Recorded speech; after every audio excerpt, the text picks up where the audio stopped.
Then we get to price, which is the amount of money a customer is prepared to offer in exchange for a product. It's really important, and one of the biggest mistakes that people make in the HSC is that they confuse pricing methods with pricing strategies, but they're two different things.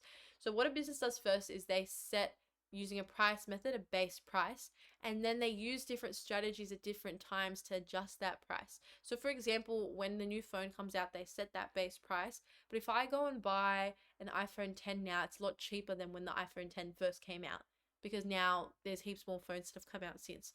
So they started with that pricing method, and then throughout time, they've just adjusted different strategies. So the first pricing method is cost-based pricing, which is where they use the cost of production and purchasing the product and then add a markup, and the markup is the added value. So the disadvantage of this is that it's really difficult to determine the appropriate markup, and the product is priced after production, so it doesn't look at other parts of the marketing mix. They're only taking in the cost of production. They're not talking about how much it's going to cost to market it, the focus groups and all the research. It's just the cost of production, so it's not always the best indicator of the entire costs. It's just the cost of production. And again, that markup, it's hard to decide what that markup is. And I'm sure, again, I've been speaking a lot about designer bags, but I feel like when you're talking about designer brands, especially in marketing, it's a really good case study, because you can bring it up in consumer choice, you can bring it up in role, but you can also bring it up here with pricing and the difference in, again, going to Colette and buying a quick bag or going to Louis Vuitton and buying a bag. But obviously the markup on designer bags is going to be greater, because that's the value that they think comes with the designer brand and the prestige of that brand, in comparison to the markup on a Kmart tote, for example, compared to a Dior tote, for example. Market-based pricing is methods that set the price according to the interaction between level of supply and demand. So when demand is greater than supply, the price is going to increase because people are going to buy it. The demand is there. So they're like, you know what? Lots of people want this. Let's increase the price. But when supply is bigger and there's lots of products and not as many people are buying them, the price actually goes cheaper. And you see that in like sale products, and they're just trying to get rid of it, so it's cheaper and people are buying it. So obviously the price of business products fluctuate as the market changes. So for example, Qantas is consistently using this method. When there's downturns in the demand for plane tickets, so in really kind of off months and not a lot of people flying, maybe it's, it's not school holidays or people don't have work break, and obviously over Christmas and Easter periods, a lot of people are traveling for family. So because that demand is high, they can charge more in comparison to the middle of winter, no school holidays, etc. That's when they will actually lower the prices, and people are like, hey, like, look how cheap it is to fly right now. And they'll do it. So those are the pricing methods. And finally, we've got competition-based pricing, which is where they cover the production costs, but they also make sure it's comparable to the competitors. So here you can do a price above competitors, a price below competitors, or a price equal to competitors. But what Qantas has done, their main competitor is Virgin, so they've really tried to budget, and they also brought in Jetstar as their domestic carrier, their budget domestic carrier, so that they could have pretty equal prices with Virgin, but then also have this domestic carrier that has prices below, and then they can compete even further. But competition-based pricing is when you're purposely picking prices that can compete with your customers, whether that's above, below, or equal. Now, those are the three methods. So that's how, when a business comes out with a product, they're like, okay, I'm going to do market-based pricing. Okay, I'm going to do competition-based pricing. Then they apply these strategies on top to get and reap those benefits, depending on what kind of avenue and the different goals that they've got and their different intentions. First is price skimming, where the business charges the highest possible price for their production. Apple is the best example of this. When the phone first comes out, it's got the highest possible price. They do this during the introduction of its life cycle, because people are paying for the novelty of the item and the prestige or the status that comes with it. And especially when people who are status conscious, like I'm sure you guys know, or maybe even you yourself, like you want the newest phone, or someone who just wants to have the newest thing with the newest features just because. And they're very like status conscious, and they really want to be early on those trends. But that helps them earn back the production, research, and development costs, because they're starting with the highest possible price. So like I said, phones are the best example of that one.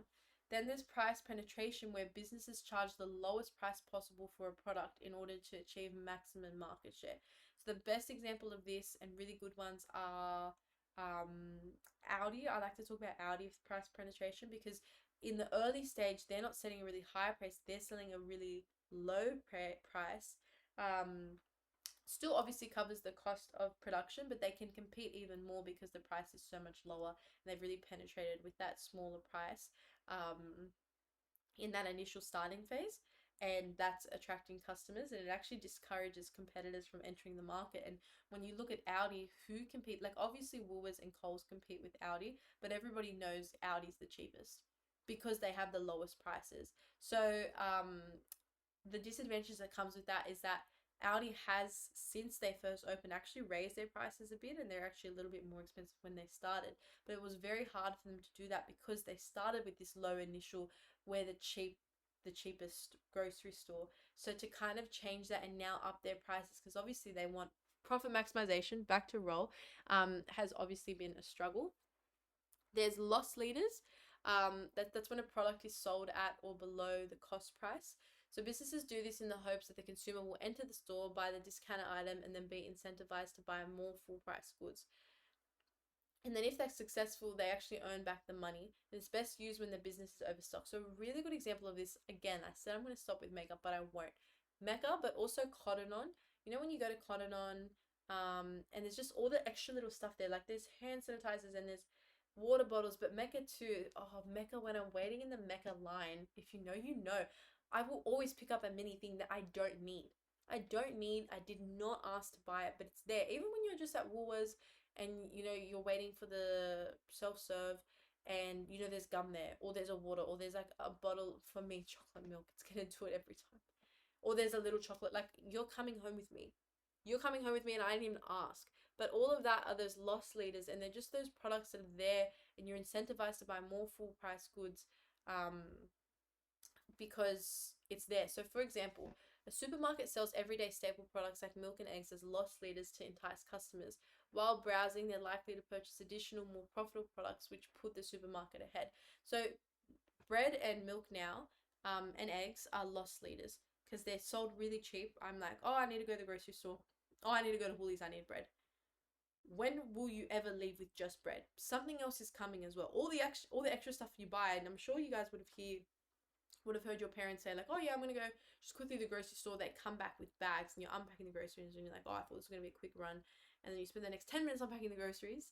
But that's just an example of loss leaders where they have these really cheap items, you know, really quick and easy to buy, but then instead you end up buying all this extra stuff because there's all these other products that are being marketed. Then there's price points, which is where a business sells products only at a certain predetermined price. It actually makes it easier for customers to find the product they're looking for. So, for example, if you go into the jeweler and you say you're in the market for a $400 watch, then the employer can actually convince you to upgrade to the $500 watch because there's better features. Another example of this is where someone's like, oh, yeah, like this is everything under $49.99 rather than everything under 50, because 49, when I see $49.99, I see 40 in my head. That's just how I am. I don't know if any of you guys are like that too. Um, but price points is only selling it at the predetermined price. Um, and I used to work in retail, and in the store that I worked in a women's clothing store. We'd have in our sale periods like under $49.99 rack, under $39.99 rack, and that's an example of price points where depending on where you go, there's different sections. If you guys have ever been to Smiggle, I bought something for one of my little cousins from Smiggle, and they've got the same. It's like under $20, under $10, and depending on your price point, you can go to different things. Price and quality interaction is very important. So the kind of perception is that if something has a low price, it's got a low quality. It's like that's kind of goes hand in hand, while something high price has high quality. If I go and buy a Louis Vuitton bag, I'm going to hope that it's better quality than a low price Kmart bag, for example, because of the interaction between price and quality, because that determines the image for the good or the service that they're buying. But prestige pricing is based on tendency for consumers to assure expensive products equal superiority, which is, like I said, I keep bringing up designer bags and designer brands, but it's just an example of how premium pricing can be used to give the aura of quality and status. Because they're so expensive, they actually seem more prestigious than they are. If Louis Vuitton and Gucci and Dior and Bottega, all these brands were selling prices at the same selling bags at the same prices as Colette and, you know, Glasson's accessories and Universal, etc., there wouldn't be the competition. They wouldn't have the status that they do. It's the price that really helps create that. So, for example, a 2019 C43 Mercedes-Benz is 124,900. You're paying for the quality of the product, but also the prestige of the product. So obviously Mercedes are very good cars, but on top of that, they're very prestigious. They've really got that image and that status. On top of that is the markup is coming from that prestige. Now, promotion